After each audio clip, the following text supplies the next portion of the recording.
Welcome back to Turf Talk, Kentucky Derby Works Edition. Scott Shapiro alongside Gary Young. Gary, after a very busy Sunday morning, Monday, a lot more chill out there. There was one official work from a Derby contender, and that was Long Range Toddy for Steve Asmussen. 4 furlongs in 47-4.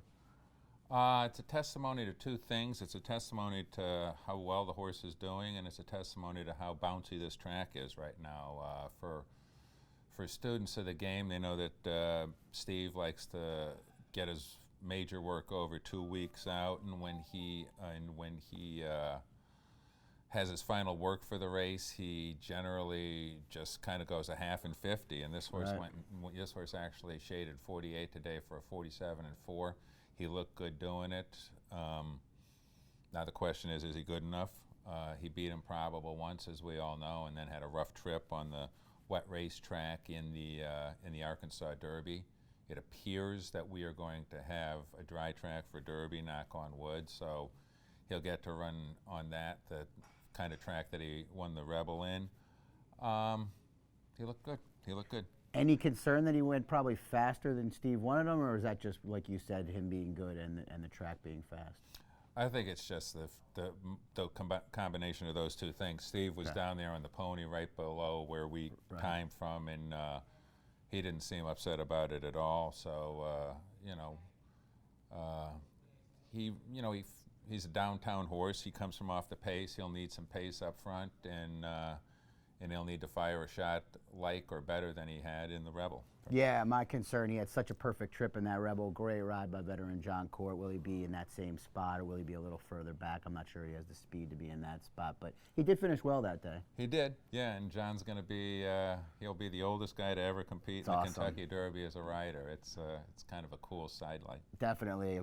Worse horses could beat me. I probably won't have him on the top of my tickets, but if I'm going to lose Steve, first one, John Court, that would be a good story. Yeah, it would be make for a good story. Now, a couple horses you were very fond of on Saturday with their final works. We didn't see them Sunday back on the track stretching their legs today. First, Omaha Beach, the likely favorite. Did you like what you saw from him today? Yeah, he galloped in draw reins, and he was very relaxed, but had good energy leaving the track, and basically the heavy lifting is over with now.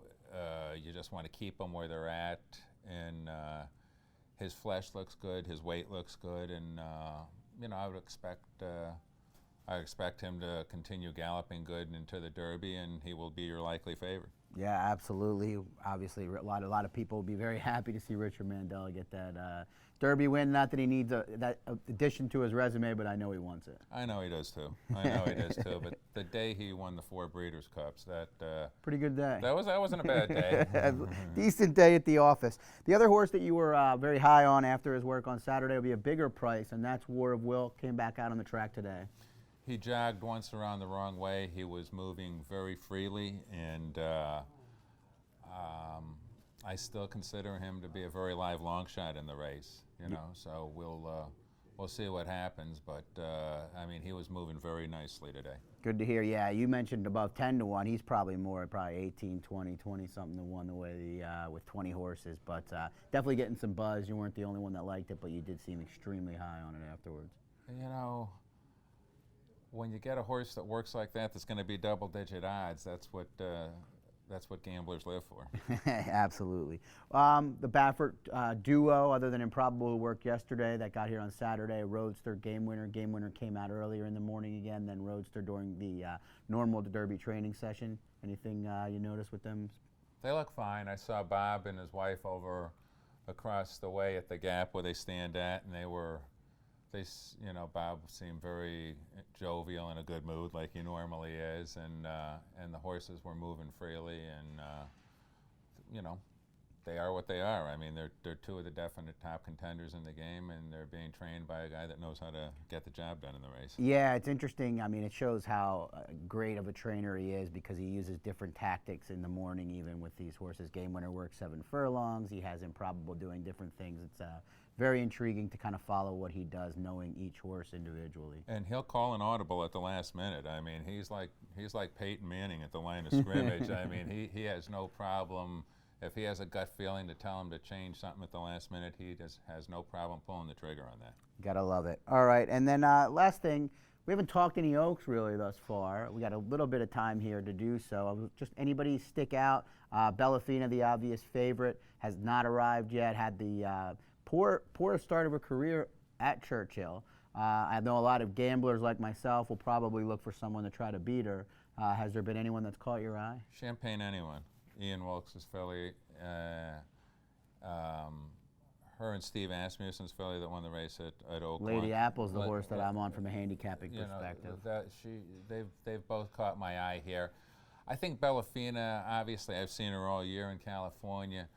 From a sheer brilliance standpoint, she's probably the #1 filly in the race, but you have a very short price, and I think a 1.125 will be stretching her distance to about as far as she wants to go. I think a lot of other people would concur with that.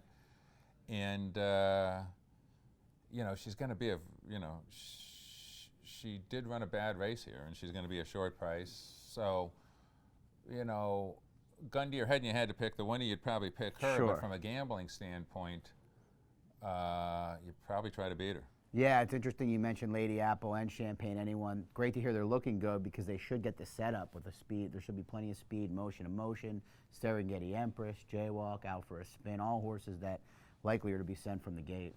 Yeah, it'd be interesting to see Jaywalk train the rest of the week here. She was, in my mind, and I went on record before the race for the Breeders' Cup last year, she was the prettiest galloping horse of the whole Breeders' Cup that week. She might as well have had a sign around her neck saying that she was going to run the race of her life. I took a bet on her, and she happened to give me gambling money for the rest of the weekend. But obviously the 3-year-old campaign has not gone as they had hoped, but she returns to the scene of her biggest moment, and it'll be interesting to see how she trains the rest of the week. Yeah, I look forward to maybe catching some Oaks contributions from you at the end of each video the rest of the week. Jaywalk, 2 trips that you would have liked over tracks where she should have run better, so you almost wonder what went wrong and whether she could turn the tides. But plenty of excitement coming up. The racing starts tomorrow. We'll dive back in then, but thanks for